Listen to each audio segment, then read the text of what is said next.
Najua hapo ulipo umemuomba Mungu sana maishani mwako akusaidie kwa matatizo unayoyapitia na mambo mengine ya kimaisha unayoyapitia maishani mwako.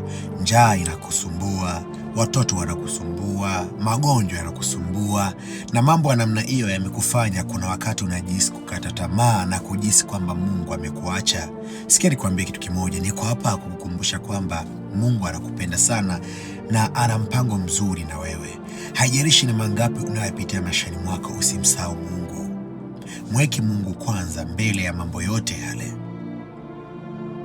Shetani ukiwa wewe ni mtumishi wake atakupa kitu unachokitaka kwa muda ule unaotaka wewe, lakini mwisho wa siku ni msaliti.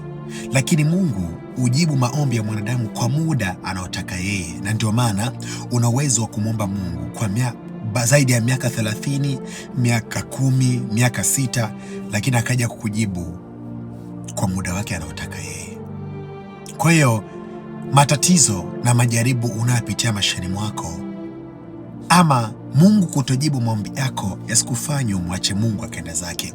Mshikilie sana huyu Mungu, mshikilie sana huyu Mungu, mshikilie sana huyu Mungu.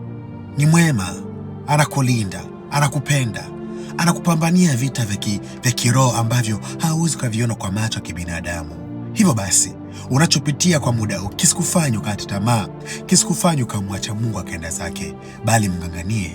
Tafadhali sana. Mungu akubariki na kuongoze pia. Unajua si jambo rahisi kumfuata Mungu na kwa kumaanisha bila kusumbuliwa na chochote kile. Hivyo basi sote tunahitaji uwepo wa Mungu maishani mwetu ili tusianguke. Mungu atubariki na atuongoze pia. Amen.